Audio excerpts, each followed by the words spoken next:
Hi hello అండి. Welcome to my channel Mahasri talks. అందరూ ఎలా ఉన్నారు? నేనైతే చాలా బాగున్నానండి. మీరందరూ కూడా దేవుడి దయ వల్ల బాగుండాలని మనస్ఫూర్తిగా కోరుకుంటున్నాను.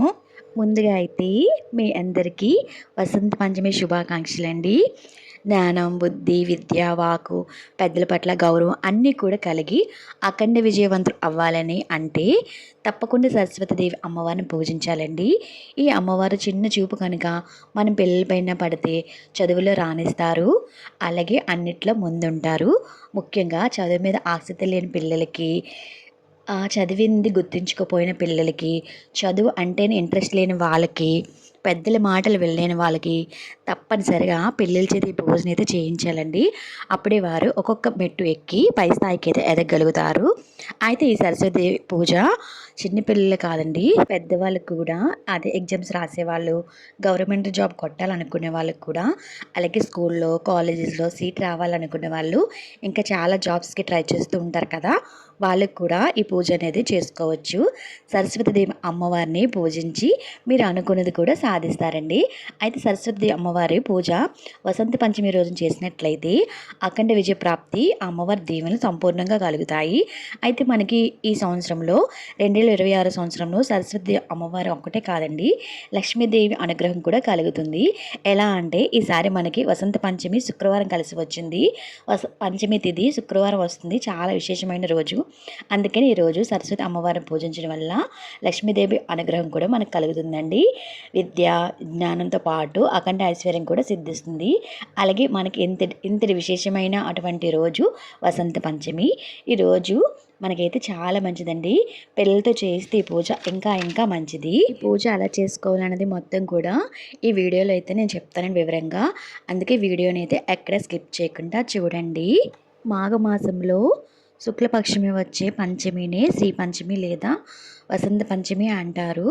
సరస్వతీదేవి అమ్మవారు ఈరోజు జన్మించారు. అంటే సరస్వతీదేవి అమ్మవారు పుట్టక మూల నక్షత్రంలో అమ్మవారు జన్మించారు.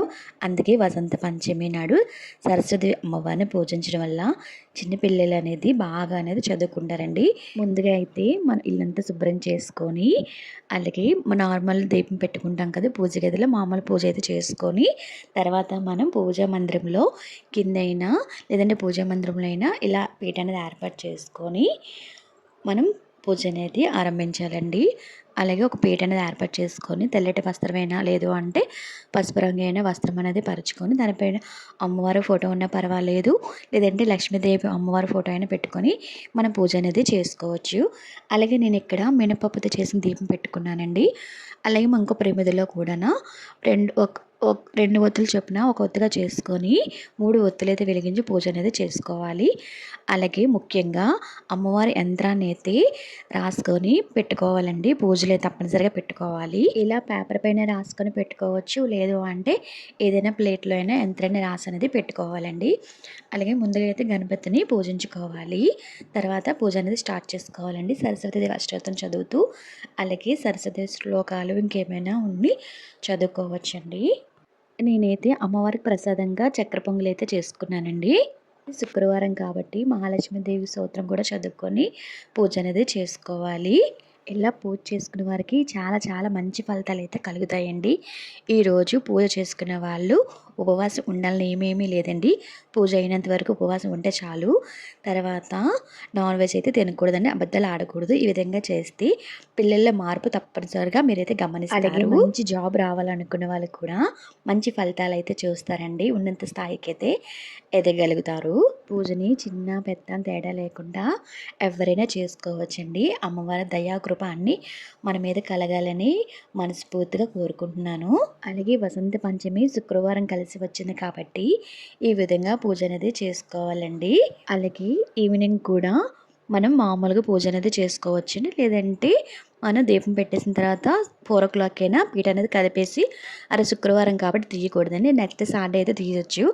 అలాగే యంత్రాన్ని ఏం చేయాలంటే మనం బీరువాలో అయితే పెట్టుకోవాలండి. అలాగే బుక్స్ అనేది ఇంట్లో పిల్లలకు ఉంచవచ్చు, లేదు అని ఎవరికైనా అయితే బుక్స్ పెన్లు అనేది పంచొచ్చండి.